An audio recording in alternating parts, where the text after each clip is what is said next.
One good application of definite integrals is to find the area between two curves. And so I'm going to calculate the area between the curve 9 minus x squared and the curve x plus 1, and I'm going to find that area from 0 to 2. So it's always a good idea when doing these area questions to figure out what your curves actually look like. So if this is my first function, it's 9 minus x squared. This is just an upside down parabola that has been shifted up 9 units. So my first function kind of looks like this. It's just a parabola that's been shifted up 9 units. And my other function is just a straight line with slope 1 that has a y-intercept of 1. So if this is 1, it might look something like this.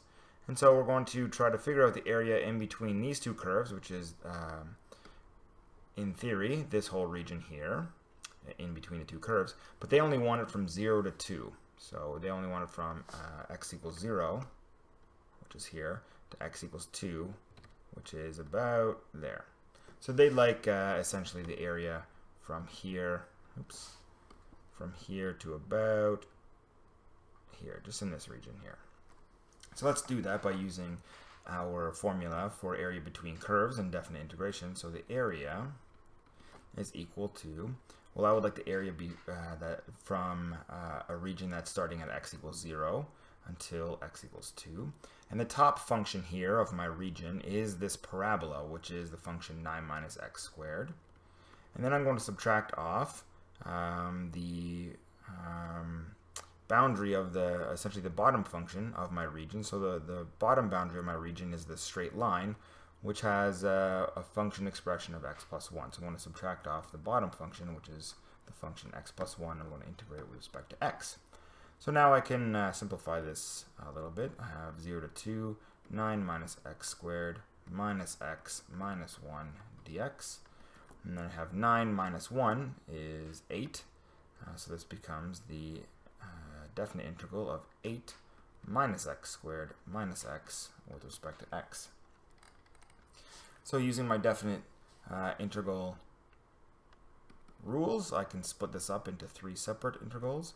From 0 to 2, 8 dx minus the integral from 0 to 2 of x squared dx minus the integral from 0 to 2 of x dx. And now I'm in a position to use the fundamental theorem of calculus and the antidifferentiation formulas.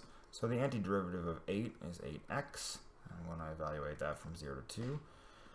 The antiderivative of x squared is 1/3 x cubed, and I'm going to evaluate that from 0 to 2.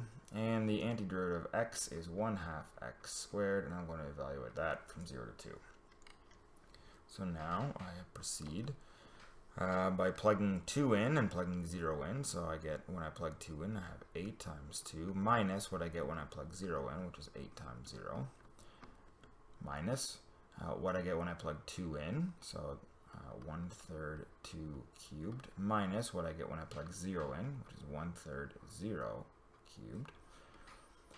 And then I finish up by plugging 2 into this function, 1/2 2 squared minus 1/2 0 squared.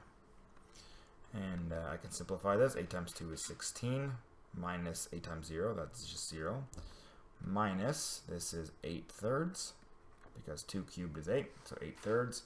This is just 0, so that goes away. And then I have 1/2 of 2 squared. 2 squared is 4, so 1/2 of 4 is 2, so I get minus 2. So this becomes 14 minus 8/3, and if I want to clear up the fractions, this becomes 42 over 3, that's what 14 is, minus 8 over 3. And when I do the subtraction, I end up with 34 over 3. So the area is 34 over 3 units squared.